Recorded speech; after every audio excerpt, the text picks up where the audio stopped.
నమస్తే, welcome to KR TV. నేను మీ Kranti. Of లైట్లు ఉన్నాయి, చీకట్లో ఉన్నామని అనుకుంటారా? ఇవాళ చీకటి నుంచి వెలుగులోకి తీసుకురావడం కోసం మన తోటి అమరా ప్రసాద్ గారు ఉన్నారు. ముందుగా వెల్కమ్ చేద్దాం. అన్న నమస్తే. నమస్తే, జై శ్రీరామ్. జై శ్రీరామ్ అన్న. ఇంటర్వ్యూ స్టార్ట్ చేసే ముందు, బేసిక్గా అందరినీ ఇంటర్వ్యూ ముగించే ముందు ఇంటర్వ్యూ స్టార్ట్ చేసే ముందు నేను కొంతమంది పేర్లు చెప్తా, వాళ్ళకి సంబంధించి మీరు వన్ వర్డ్ ఆన్సర్ ఇవ్వాలి. రెడీ అన్న? ముందుగా ప్రధానమంత్రి మోదీ. దేవుడు అంతే. అమిత్ షా. హనుమంతుడు. యోగి ఆదిత్యనాథ్. లక్ష్మణ్ అనుకోండి. రాహుల్ గాంధీ. చెత్తన కొడుకు. సోనియా గాంధీ.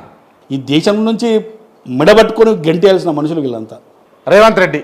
ఓకే, ఒక మంచి నాయకుడు, అంటే డేరింగ్ అండ్ డాషింగ్ హీరో, కానీ ముఖ్యమంత్రిగా సక్సెస్ కాలేకపోతున్నాం అనిపిస్తుంది. కేసీఆర్. ఒక అంటే మంత్రముగ్ధుల్ని చేసే ఒక మెస్పరైజ్ పర్సన్, సూపర్ హీరో, మంచి నాయకుడు. చంద్రబాబు నాయుడు. ఎయిమ్స్ ఉన్న వ్యక్తి. జగన్మోహన్ రెడ్డి. ఆంధ్రప్రదేశ్ పట్టిన ఒక దరిద్రుడు. కేటీఆర్. Is unfit. కవిత. ఆమెలో లీడర్ లక్షణాలు ఉన్నాయి, కానీ కరెక్ట్ ఉపయోగించుకోవట్లేదు ఆమె. హరీష్ రావు. ఓకే, మంచి వ్యక్తి. ఈటల రాజేందర్. చెత్త. ఈటల రాజేందర్. చెత్త. ఈటల రాజేందర్. చెత్త పక్కపడేసే. బీజేపీ. అరే బీజేపీ అయితే ఏందబ్బా, చెత్త అని చెప్తున్నా కదా. నాకు నచ్చదు ఆయన. నా గురించి మాడుతున్నావా, బీజేపీ గురించి మాడుతున్నావా? నా అభిప్రాయం కావాలా, బీజేపీ అభిప్రాయం కావాలా? నా గురించి కావాలా, ఒక బీజేపీ కార్యకర్త అభిప్రాయం కావాలా? మీ గురించి మరి అది. రఘునందన్ రావు. Nice person. బండి సంజయ్. అయ్యా మా తెలంగాణకి నెక్స్ట్ కాబోయే ముఖ్యమంత్రి. ధర్మపురి అరవింద్. కొద్దిగా నోరు కంట్రోల్ చేసుకుంటే బాగుంటుంది. అసదుద్దీన్ ఓవైసీ. జీరో, అసలు తీసేయాలి అంతే పక్కకు. అక్బరుద్దీన్ ఓవైసీ. కోపం వస్తుంది అని పేరు చెప్తే నాకు. చెత్త తీసే. మాధవిలత. అంటే ఆమె ఆ ఓల్డ్ సిటీలో ఎంపీ కావాలని నాకు కోరిక. బైరి నరేష్. చెత్తలకే చెత్త అది. రెంజర్ల రాజేష్. వాడంత చెత్త చెత్త నా కొడుకు అంత. అమారా ప్రసాద్. అది నేను చెప్తే బాగుండదు. అంబేద్కర్. యాక్చువల్గా నాకు అంబేద్కర్ అంటే కొద్దిగా కోపం అయితే బాగుంది, నా హిందూ మతాన్ని విమర్శించినందుకు. గాంధీ. కంపేర్ టు అంబేద్కర్ అయితే గాంధీ ఒక ఎవరెస్ట్ శిఖరం. నెహ్రూ. తన స్వార్థం కోసం పాకిస్తాన్ ముక్కలు చేసిన వ్యక్తి. భగత్ సింగ్. మా అందరికి ఆదర్శం. శివాజీ ఛత్రపతి. ఆదర్శం. ఇక సూపర్ హీరో. మా అణువులు ఉంటారు వాళ్ళంతా. గాడ్సే. ఆయన కూడా మా అణువులు ఉంటాడు. హిట్లర్. మంచి వ్యక్తి కాదని అంటారు, వాడు మంచివాడు అంటాడు, ఏదో మనకు తెలియదు, కానీ హిట్లర్ గురించి మనకు పెద్ద ఎక్కువ ఐడియా లేదు. అంటే ఆయన మీద ఒక అభిప్రాయం నేను రాలేను. అంధకారం నుంచి వెలుగులోకి పోదాము, వెలుగులోకి వచ్చే ప్రశ్నలు అడిగే ప్రయత్నం చేస్తా. దీంట్లో మీకు ముళ్ళులు గుచ్చుకుంటే, మనసు నొచ్చేస్తే కెమెరాలు విసరడమో క్రాంతిని కొట్టడం ఏమైనా జరుగుతుందా? నేను చేస్తున్న పని కూడా అదే క్రాంతి. నేను ఈ దేశంలో ఉన్న అంబేద్కర్ గురించి చీకట్లో నుంచి వెలుగులోకి తీసుకొస్తున్న జనాలను విత్ ఆధారాలతో. అర్థమైందా? సో మీరు చేసే ఇంటర్వ్యూ కూడా ఆ విధంగానే ఉండే జ్ఞానాన్ని, అంటే ఒక మంచి ఇన్ఫర్మేషన్ని జనాలకి పోతే బాగుంటుంది నా ఉద్దేశం. స్టార్ట్ చేద్దామా ఇంటర్వ్యూ? ఏమైతే పలగొట్టరు కదా ఇక్కడ? నేనేదో పలగొడితే ఏం పలగొట్ట. రైట్, ఓకే అన్న. నమస్తే. నమస్తే, జై శ్రీరామ్. బాగుర్రా అన్న? ఫైన్. ఓకే, ఏమన్నారన్న? జై శ్రీరామా? జై శ్రీరామ్. జై శ్రీరామ్ అంటే నా దేవుని నేను తలుచుకుంటున్నా. ఓకే, నా దేవుని నేను తలుచుకుంటే నీకేంటి బాధ? నాకేం బాధ లేదన్న, జస్ట్ నేను అడుగుతున్నా, జై శ్రీరామ్ అని ఎందుకు అంటున్నారు మీరు? నా దేవుని తలుచుకుంటున్నా నేను. నా దేవుడు నేను తలుచుకుంటున్నా. ఇప్పుడు ముస్లిం దగ్గరకు పోయి అల్లాని ఎందుకు అంటున్నావు అని అడుగుతావు, పోయి క్రిస్టియన్స్ దగ్గరకు పోయి జీసస్ అని ఎందుకు అంటున్నావు అని చెప్పి అడుగుతావు. ఇంటర్వ్యూలలో అంటారా అన్న? వాళ్ళు కూడా ఇంటర్వ్యూ తీసుకున్నప్పుడు ముస్లిమ్స్ అంటారు వాళ్ళు. ఓకే,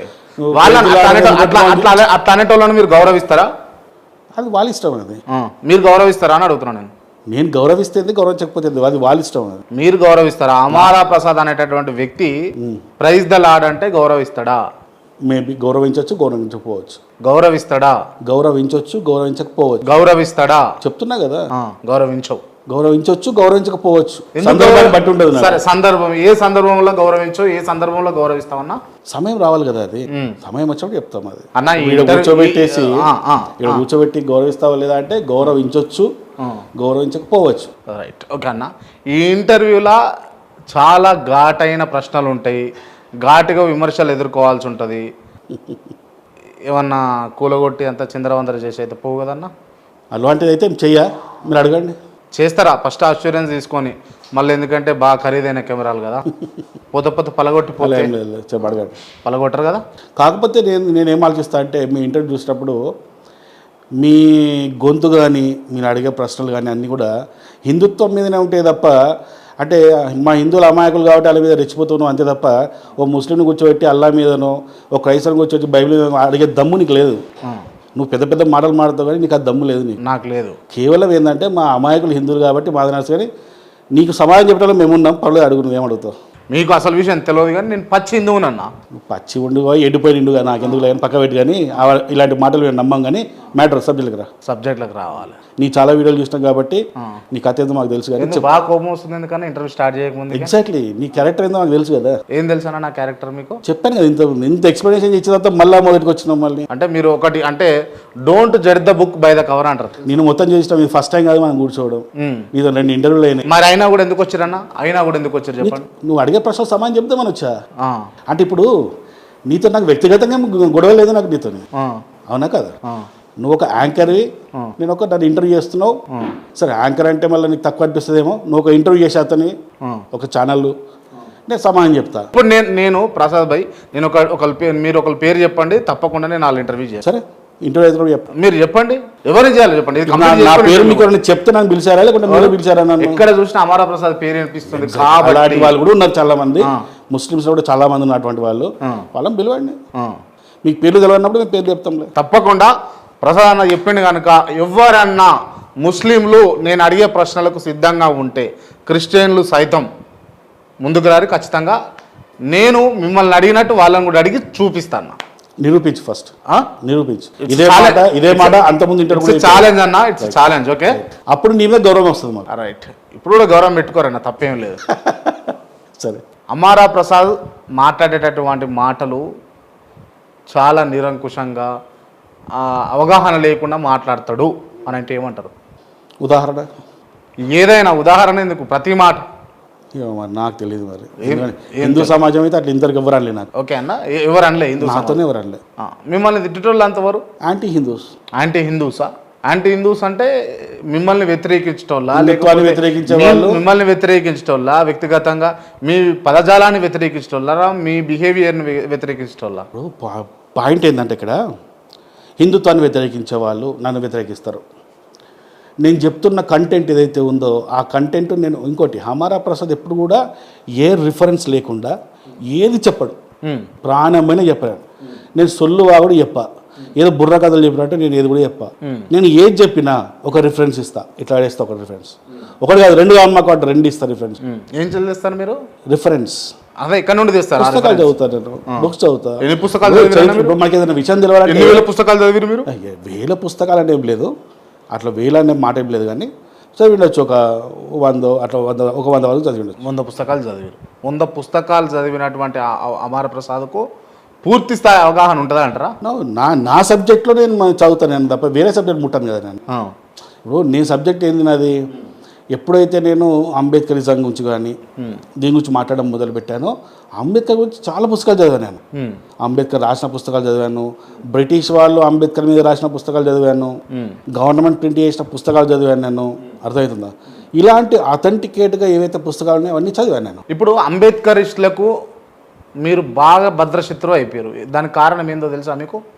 చెప్పండి. మీకు తెలుసా? ఫస్ట్ ఆఫ్ ఆల్ నేను చెప్తున్నా విధానం, నేను ఏదైతే చెప్తున్నానో వాటికి వాళ్ళకి కోపం వస్తుంది. మీరు తప్పు మాట్లాడుతున్నారు అని చెప్పేసి మీకు నిద్రపోయేటప్పుడు కూడా అనిపించదా ఒక్కసారి కూడా? నేను ఇంతకుముందే చెప్పాను, నేను వితౌట్ రిఫరెన్స్ నేను ఏది మాట్లాడను అని. నేను ఇచ్చిన ఏ వీడియో అయినా కూడా రిఫరెన్స్ ఉంటుంది చెప్పండి. ఇప్పుడు రిఫరెన్స్ నేను చెప్పిన రిఫరెన్స్ తప్పైతే పోయి గవర్నమెంట్ అడగండి. అర్థమవుతుందా? గవర్నమెంట్ ప్రింట్ చేసిన పుస్తకాలు అవి వాళ్ళని అడగండి. ఎవడో ఎల్లయ్య మల్లయ్య కొల్లయ్య రాసిన పుస్తకాలని రిఫరెన్స్ ఇవ్వట్లేదు. నేను అథెంటికేట్గా గవర్నమెంట్ రాసిన పుస్తకాల నుంచి నేను రిఫరెన్స్ ఇస్తున్నా. పోయి వాళ్ళని అడగండి, నన్ను అడుగుతా ఎట్లా? నా మీద కోపం తెచ్చుకుంటే ఎట్లా? అంటే అంబేద్కర్ చదివింది డిగ్రీలు లేవు, దొంగ డిగ్రీలు అని, అంబేద్కర్ అసలు సమాజానికి ఏం చేయలేదు, అంబేద్కర్ తన సెల్ఫ్ డబ్బా కొట్టుకున్నాడు, సెల్ఫ్గా ఎదిగిండు, ఇవన్నీ అవసరమా మీకు? పాయింట్ ఏంటంటే ఇప్పుడు ఇంట్లోనే ఒక 2-3 ప్రశ్నలు వచ్చేసినాయి.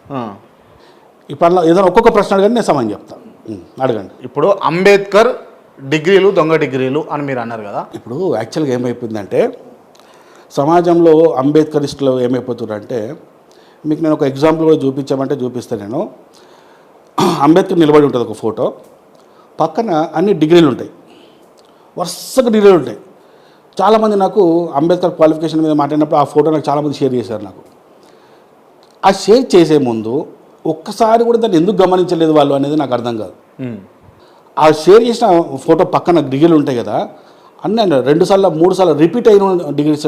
బీకామ్ ఉందనుకో, సార్ బిఏ ఉందనుకో, బిఏ అనేది ఒక 4 సార్లు కనబడుతుంది అందులో. ఎంఏ ఉందనుకో, ఎంఏ ఒక 4 సార్లు కనబడుతుంది అందులో. పిహెచ్డి ఉందనుకో, పిహెచ్డి 4 సార్లు కనబడుతుంది. అంటే వాళ్ళు ఆ కంటెంట్ వాళ్ళకి తెలియదు. అరే ఇన్ని డిగ్రీలా అనుకుంటారు, కానీ అంబేద్కర్ చదివింది కేవలం 5 డిగ్రీలు మాత్రమే. ఆయన కాలేజీకి వెళ్ళి కేవలం 5 డిగ్రీలు కాలేజీకి వెళ్ళి, ఇప్పుడు మనకు ఎట్లుంటుందంటే, మనకు జనాలకు తెలియని విషయం ఏంటంటే, మనకు వచ్చిన డిగ్రీలు ఏంటి అంటే, మనం ఏ విధంగా వస్తాయి, మనకి చదువుకుంటే వచ్చేటి, లేకుంటే కొన్ని యూనివర్సిటీలు గౌరవంగా ఇచ్చేటి. ఇప్పుడు ఉస్మానియా యూనివర్సిటీ కూడా ఆయనకు గౌరవంగా ఒక డిగ్రీ ఇచ్చింది ఆయనకు. అంటే అంబేద్కర్ హైదరాబాద్ వచ్చి 2 సంవత్సరాలు చదువుకున్నాడని అర్థమా? కాదు కదా, అది గౌరవంగా ఇచ్చే డిగ్రీ. రైట్, ఓకే అన్న. ఈ అవుట్ ఆఫ్ ద సబ్జెక్ట్ మీరు ఏం చదువుకురన్నా? నేను ఎంఎస్సీ కంప్యూటర్ చేశాను. ఎంఎస్సీ కంప్యూటర్స్ చేశారు. ఓకే, మీ లైఫ్ గోల్ ఏముండే అన్న? నేను ఉండే గోల్, ఇప్పుడు గోల్ కాకుండా నేను వేరే చేస్తున్నా కాబట్టి, వ్యాపారం చేస్తున్నా కాబట్టి ఇప్పుడు వ్యాపారం వ్యాపారం మంచిగా ఉందా అన్న? అంత పర్ఫెక్ట్, బాగా నడుస్తుందా మంచిగా? నేను విన్నది ఏంటంటే అమరా ప్రసాద్ పోలీస్ ఆఫీసర్ కావాలని కలలుగా అన్నాడు అని చెప్పేసి విన్నా. అంటే యాక్చువల్గా ఏంటంటే నాకు పోలీస్ ఆఫీసర్ కావాలండి. నాది డిగ్రీ అయిపోయిన తర్వాత, పీజీ అయిపోయిన తర్వాత కూడా 2 సార్లు ట్రై చేశాను నేను. అప్పుడు నేను ఫిజికల్గా బాగుండేవాడిని, నేను ఇట్లా ఉండేవాడిని కాదు, ఈ పర్సనాలిటీ ఉండేది కాదు. అప్పుడు నేను కొద్దిగా మార్షల్ ఆర్ట్స్ అవన్నీ నేర్చుకునేవాడిని నేను.